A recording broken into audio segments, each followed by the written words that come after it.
Right now? And I want to see any good pictures you get of this tour. One other person to introduce you to right now for the Tonight Show. It's Jimmy Fallon. Oh, hey there.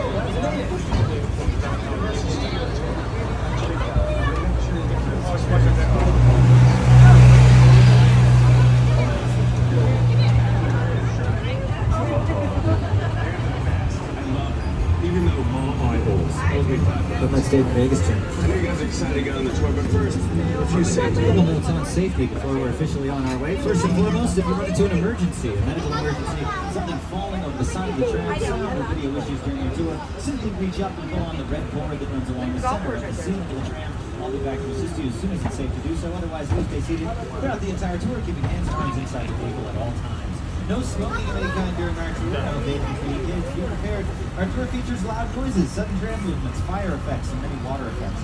You want to have cameras out with great photo opportunities. Just keep an eye on them so they don't get wet. Finally, for your safety and those around you, please, no selfie sticks on any day of this property. He's taking these pictures. He's got his key to what he called Universal City, and he called it the strangest city on earth. He's turned it into this one-stop shop for making tours of California sunshine. He invited in people just like you guys. They dress up a lot better than you guys. The whole team. They watch Western movies shot live before their very eyes, just like you guys are going to learn a little bit more about movies on your tour today. One thing that hasn't changed, we are still a city dedicated to movie making. We've got some proof on your right hand side. This is our fire station, Fire Station 51. It's a real fire station. And we've got our own post office as well, our own sheriff's station. All the traffic is of a normal city. Of course, this is not a normal city. It's called the strangest city on earth. Alright, who parties? Nobody lives here. Which is too bad, you know, it's very lonely here at night. No one to spoon me but a bunch of damp animatronic dinosaurs. Very sad. You guys are as close as we've got to a city pop. You're the universalites, the single day city residents. So I hope you're enjoying your city. Besides you, it's just the actors that pretend to live here. They pretend to live in sets of the backgrounds of our movies and TV shows. See, these are some of our favorite sets of all time. American Pie!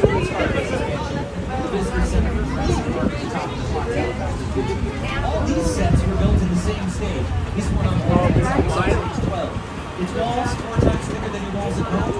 Make it 98% soundproof. See the big logo on the corner of the stage up on your left?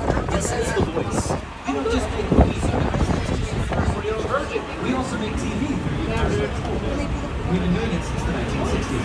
The Voice is one of our big primetime shows. Jack's up there on the left. In the bottom left it says Universal Television. Bottom right it says HBO Max. Did you think just because it was on HBO Max it's made by HBO? No, that was actually made right here at Universal by us. Distribution and production, they're two different parts of this, right? Here are all the different TV shows that we produced since the 1960s. All of these made by us. A lot of them have been on our networks. We have a lot of TV networks. We run NBC, we're NBC Universal. We also run Sci-Fi USA, Bravo, Telemundo, The Golf Channel, CNBC, MSNBC, The Weather Channel, Oxford, Empire Network, and NBC Sports. Just to name a few. And we've also got Peacock, where we're now streaming almost all of our content. See all these shows? These are all made by us. But that doesn't even cover all of it. In fact, we shoot the Kelly Thompson show here a lot. It's just a few buildings.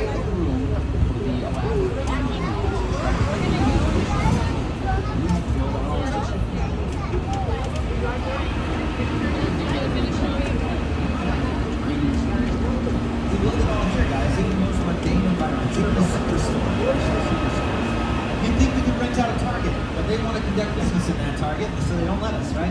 Here, we can take away walls, ceilings, they don't let us do that in the real world either. All the sets, they get built in stages like the one behind the meetings on the right. TV shows have been filmed here a long time. This area is called Sitcom Alley. Who's the Boss? Jefferson's, David Strokes, Coach with Craig T. Nelson, Paranoid with Craig T. Nelson. They all shot in this area. Right now, we've been shooting Mr. Mayor here in the city. Starts at 10 days alongside Bob. Poster for it up there to the right-hand side. Before that, Ted Danson made the good place. Speaking of famous Teds, cheers to Ted on your left-hand side. Cheers to a different famous Ted. Behind Ted are a lot of lovely bungalows for the big writers, directors, producers that work here. The production companies like Illumination Entertainment that make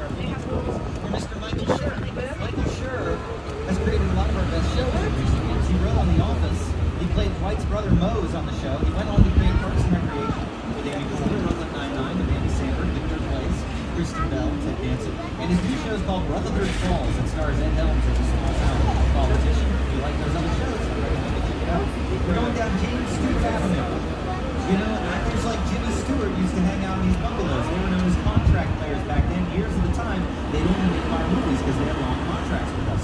Rock Hudson, Tony Curtis, Doris Day, Jimmy Stewart, Lucille Ball, these are their homes away from home back in that day. Everything changed in Washington. And it was Jimmy Stewart's agent, actually. And he said, guess what? He's only going to do one short contract, one movie, done. And it changed the whole industry.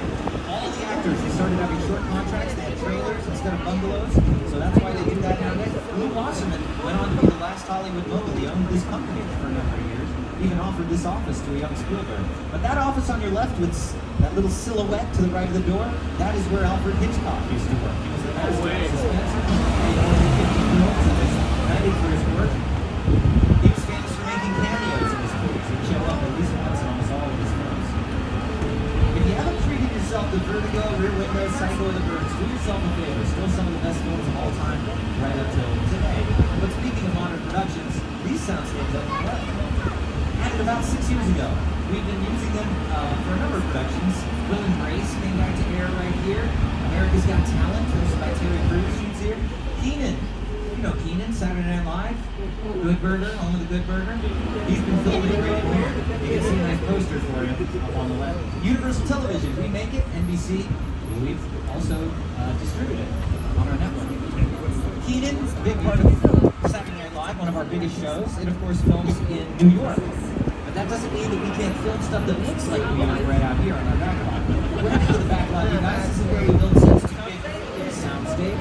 So take a look out to our first big metro set on the right. Hey, welcome to New York, or Los Angeles, or Chicago, or any city in the world this needs to be. We redecorate it every time we shoot out here, making it look different every time. Here's some great examples of our brownstone street apartments. The staircases out there, used for all these classic movies like The Sting, 5-time Academy Award-winning film, Robert Redford, Paul Newman, so good. We can make it look like modern day for a movie like Bruce Almighty. Here's a look at that. What about 1920s Los Angeles? Angelina Jolie shot right there on the right as well. They completely change the set every time. That's how we were able to take this classic set ahead and make it the small town of Rutherford Falls. For Rutherford Falls, starring Ed Helms, our new show created by Michael Schur. But of course, if you went straight down this street instead of making a right, you'd be traveling the same path as a DeLorean. And back to the future. This is the famous clock tower on the left, where verticals fly with a rapid time of 88 miles per hour.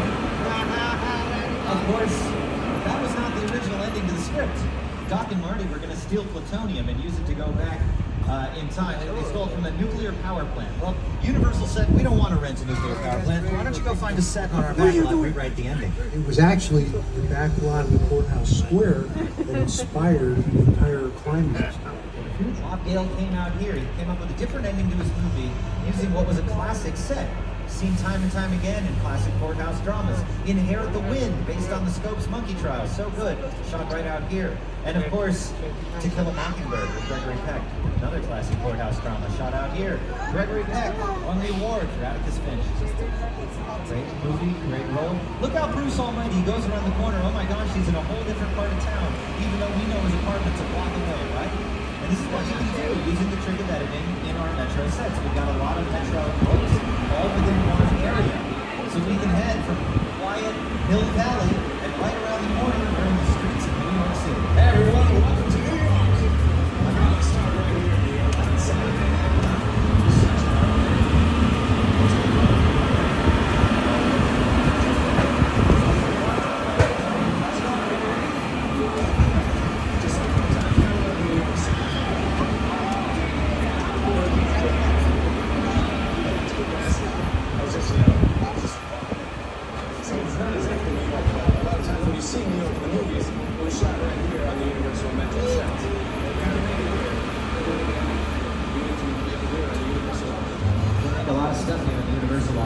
Seeing these shots, you can see it looks like there's a camera rig on top of that little track, right? So they built those tracks down the street. It's called a dolly track. They'll push the dolly up the camera rig down, capture action moving down the street. Captain America ran down the street. Captain America, first Avenger, chasing a taxi cab, all look like 1940s Brooklyn. You can guess it up different every time, right? It was modern day Transformers, Shia LaBeouf running down the street with the All-Star, buildings exploding the flame, the two early Spider-Man franchises.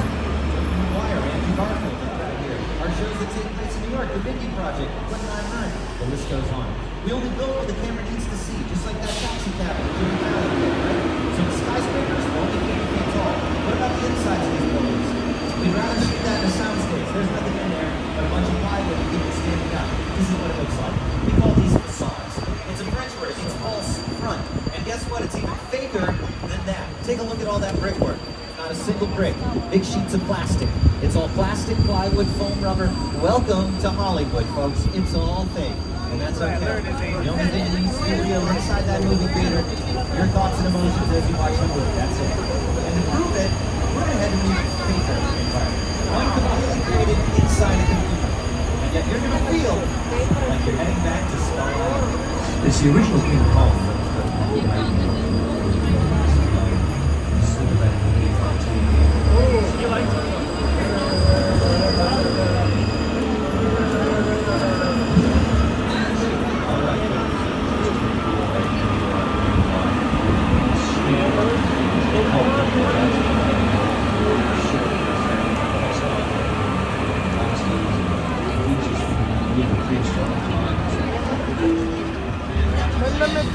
We're going to find out what kind of place it is. Let's head in there. Folks, you can put on your 3D glasses anytime in the next 30 seconds or so. We've got tons of time. I don't know if you know how 3D works, so I'm going to explain it to you.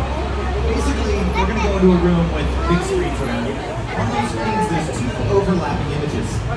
The glasses direct one image into each eyeball. So basically, you're just recreating the same depth perception that you get by virtue of your two eyes every day just looking around you. Now, you know what I have one eye, not two? Your cameras, guys. They see in 2D. No matter what, you're going to take blurry pictures in here. Even if you hold them up to those 3D glasses, as I've seen so many people trying to do. I recommend that you keep those phones, those cameras, inside your pocket. Sit back, relax, enjoy the attraction. Runaway train. We've been doing this a long time, almost 58 years as of this June.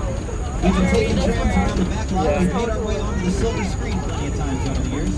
These are some of our favorite tramios. The trams. They have the candy striped grooves. They were on the very first episode of the A-Team in 1983. There it is.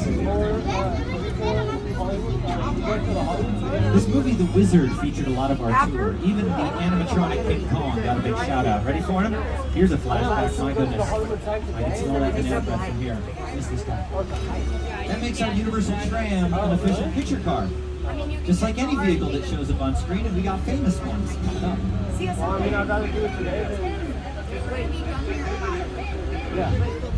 What he said. But do get your phones and cameras out, folks. We got picture cars coming up. Don't be unprepared, like this lady.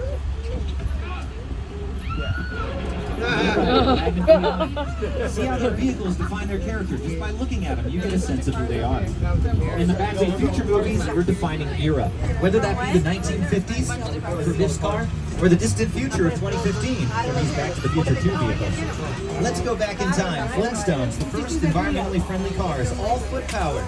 Invented by Elon Tusk. Thank you. Thank you very much. Fast and the Furious, right next to our Jurassic franchise. Our two biggest franchises of all time. The gyrosphere never had glass around it. The glass was added digital. It was actually digital artists working in post-production adding in digital glass. Otherwise, the glass reflects the camera. That's no fun. If it's a glass ball, you can't tilt it either. Now here's an example of the Mercedes Jeep, right? This is an example of product placement. You can see that Mercedes logo. That means Mercedes is paying us to put that on screen, right? These are ads in our movies. We're not watching the ads as much, so they put them in the movies now. These cars as well, the drinks they enjoy at the end of every Fast and Furious movie. Cheers, family. Right, been doing that a while. What's ET peddling? Besides bicycles, anyone know? Reese's Pieces, you guys. Sales are up 60%, 2 weeks in theaters. You can't argue with that. We saw big product placement in Jurassic World. Did anybody notice Margaritaville in there? Did you notice Jimmy Buffett double-fisted margaritas as he runs away from pterosaurs? It's true. Here we are, right off the coast of Costa Rica. To Jurassic. Surrounded by set pieces, vehicles, props from the Jurassic franchise, including the mobile lab on your left-hand side, featured in the Lost World Jurassic Park. It's mostly plywood. It's painted to look like real metal. This makes it lighter weight, cheaper, easier to handle on set. Even if we can see the paint chipping now, we go, oh my goodness, spitters in the bushes. If only I'd known they were there. Oh, I would have warned you sometime. That's the second time I've been spit on by dinosaurs this tour. Oh my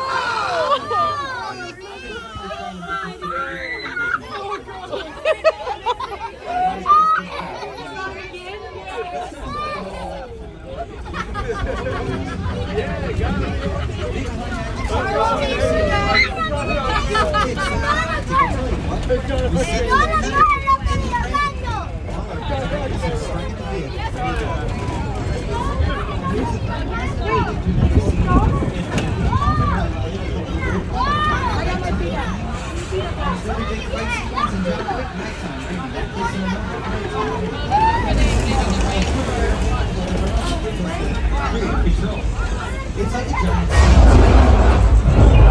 All the production companies are out here because we don't have enough contender for our sunny dry scenes, and when we want to make it rain, here's what we're doing on this side camera. Take your cameras, pop out the sprinkler heads, tell your friends outside the lake it's raining here today.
Let's head through the drier part of the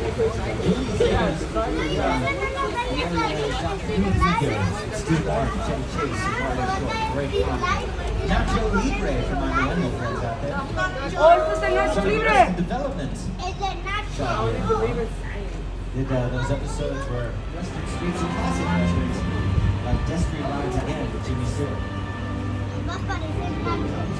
I can add two big names to this list.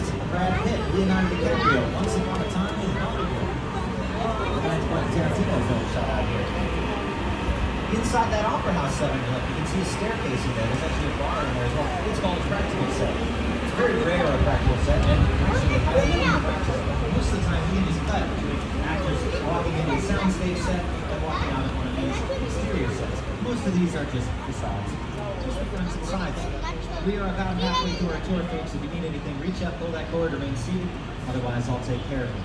Now, these are some of our very first sets. We built them all the way back in the early 1915 time, and we were making up to 200 westerns here. It's a lot of westerns. And I'll tell you what, to be fair, they were mostly short films, and all of them silent movies. We had 6 western streets. That meant we were shooting 6 westerns all at the same time, one on each western street. And they were actually very loud movies, these silent films. We had big bullhorns for the directors. You guys were here. You were sitting in bleachers watching cowboy movies being shot live before your very eyes, cheering for the good guy, booing the villain. All silent, no problem. Then we kicked you guys out when we started recording sound on set. We built sound stages, and we started making a genre we couldn't make before, musicals. Very big movie musicals around the early 1930s. Out here on the left, right there in Park Lake, they shot a big movie musical. It was called Showboat. They had that song, Ooh, River. Remember that? Almost sank the companies. 1936. Ooh, that's the Great Depression. A tough time for everybody, us included. But we survived the era, just barely. By making the genre we're still most famous for today, I'm talking monster movies, you guys. Creature from the Black Lagoon, shot right down there on the left-hand side. Classic monster movie. But by this point, we were doing pretty okay. In the 50s, we were getting into our weirder monsters. It was Dracula, Frankenstein that kept us afloat in the 1930s. We kept reusing the same pitchforks, the same torches, the same actors and sets. We kept the budgets low. And we established ourselves as the monster movie company right up ahead in the sets of Little Europe. I think we literally think the monsters. Frankenstein, Hunchback of Notre Dame, The Invisible Man, Family of the Opera, classic, and just brilliant. That Frankenstein image, it's one of the great icons of the world. That to me was like the essence of the universal horror film. I was just mesmerized. It was far off,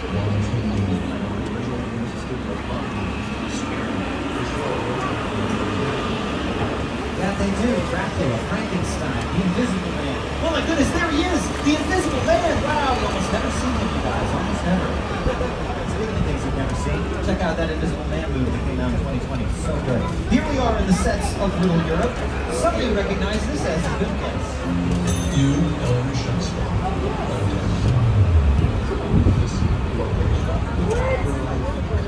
I've never ever seen this. I'll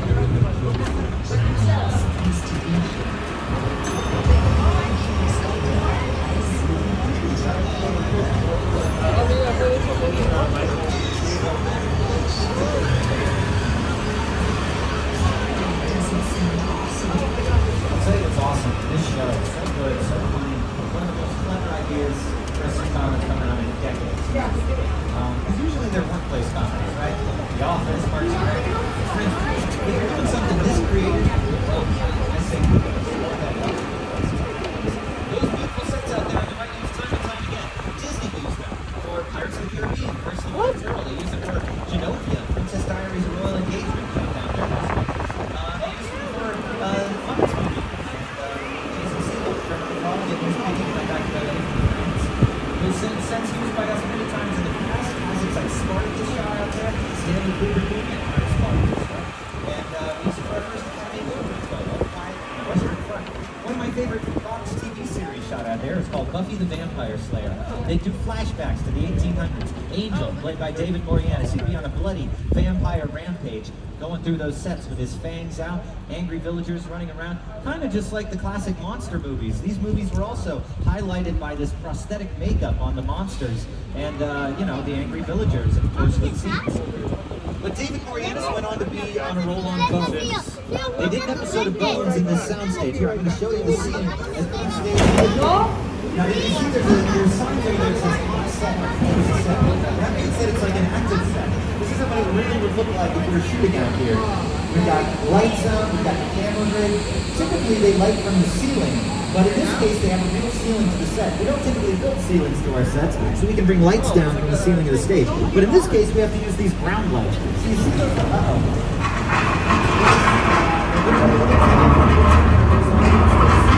Stay calm.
space. But these same kinds of parts, we don't just use them to make disaster movies. No, they're used for new age of monsters. Instead of prosthetic makeup like the flat head of Frankenstein, these monsters are bigger, badder, defined by their director, young Steven Spielberg, who made movies about dinosaurs, aliens. But it all started with a shark. Welcome back to London. Don't worry, the Amity Police Department have established an ocean force. They're arresting every shark in the harbor. Now don't worry, see that guy on the right? They caught him earlier today. He's still smiling for his mugshot over there. He's just chasing but they're getting very strict. Now, I believe there's an officer in the water, but hold on. Wait, is that a shark? You know what? I shouldn't profile. It could be a dolphin. Let's ask the professional out there. What do you see, buddy? Shark, dolphin? Should we be nervous for you? You got this covered? What's that? Well, I have no idea what you're saying. But you got a lot of guts being in the water with that thing. Like, oh, Brooks' guts. Oh, geez, look away, kids. Don't worry, he's just having a little birthday party with the dolphin down there. He's going to be fine. Let's move it. Okay, guys, don't worry. We're just going to hide behind this very safe dock with all these flammable gasoline barrels, all right? Now keep an eye out. There is a yellow bait barrel out there. With any luck, the shark will go for it. There he goes. He's got it. He's got the bait. He's dragging the whole dock. I don't think that was part of the plan. Is that a gas leak? We'll talk about a hot shot. El teléfono ya. Que se tire el fuego. Good boy. Uh-oh.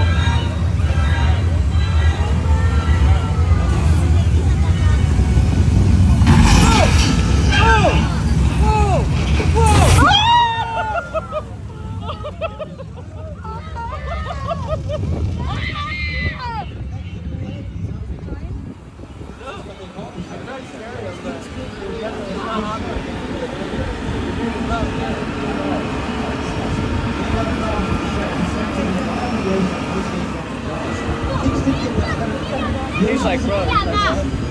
You know, their shots. The whole cast and crew. We're calling the film. Yeah, you're telling me.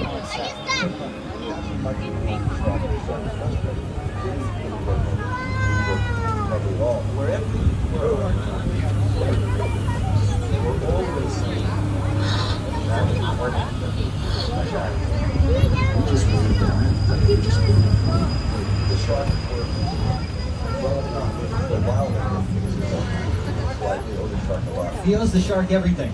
The movie's $10 million over budget, 100+ days over summer 75. Universal thinking nobody's gonna see it that summer because they're all gonna be at the beach. Guess what?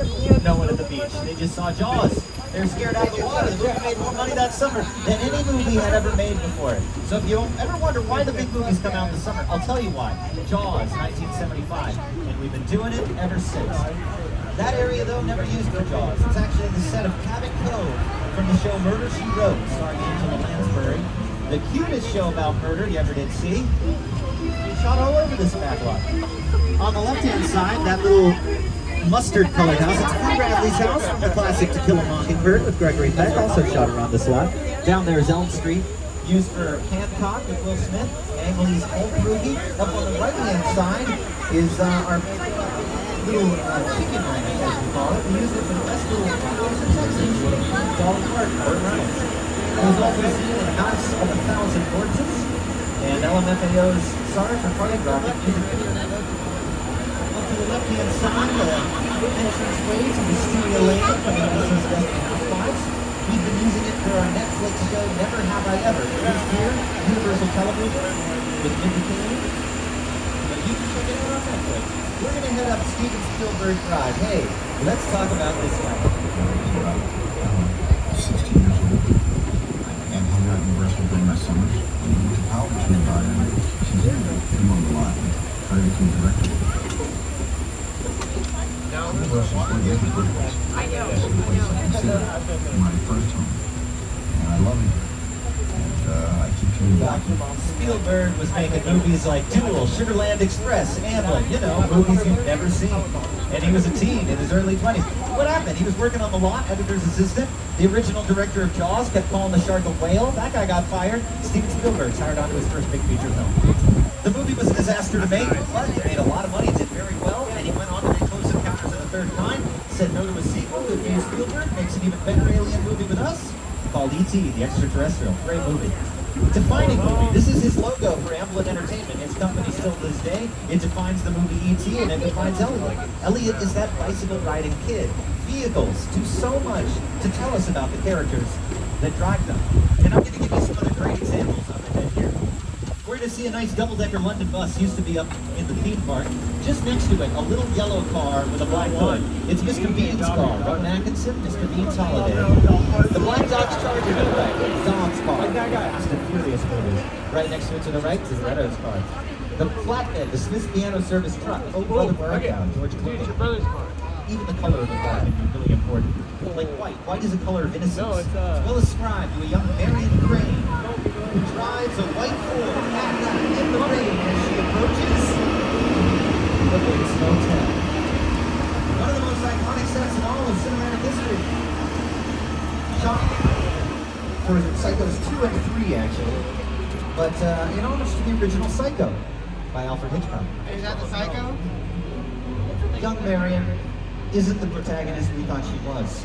And only 47 they're in minutes there. into the movie, it's curtains for Marion. Specifically shower curtains. Hey, put her down, dude. Oh my And suddenly we're left here wondering, at this point in the movie, we're halfway through the film, our protagonist is dead. Are we now following young Norman Bates? Wait, hold on, why is he looking at us? Go. Oh, we're just the scene, buddy. Don't look at us. Wait, that's a big knife, okay. Psycho. Okay, easy, buddy, easy. Why don't you hide the knife? Get his ass. Not Get in his someone. ass. Get his ass. Okay, Get him. Get him. Get him. Yeah, you want to smoke? You want to smoke? Even Spielberg's devastating scene where a 747 completely empty lands in Oh. the absence of aliens, the hauntingness of this scene speaks for itself. Less is more when it comes to bad guys. That is a real plane. 60 grand to buy from a junkyard, 200 grand to get it shipped here, and almost Why would you destroy a $300,000 Mustang like set. that? Here's He's all the stuff that he vision that Steve just went to sit down and talk about Gloria. What's the base in the front yard? Right in the big movie. Because it's just something you don't see. Notice Tom Cruise here. He's going to keep telling the California, don't look, don't look. Now Spielberg didn't let her look at the set until the very first take. Getting an incoming transmission, folks. I've been trying to ignore it, but we're getting rerouted here in the Sullivan truck repairs. We're going to have to put them on. What's going on, buddy? What are you talking about? I don't know. Look, can you tell me what's going on? Because we really have no... Oh, hello. I'll tell you who I am, boy. I don't know if you need to. I'm the reason bad guys use a knife. I'm the reason Boogeyman lives his mom within his bed. I'm the reason he just lost control of his home.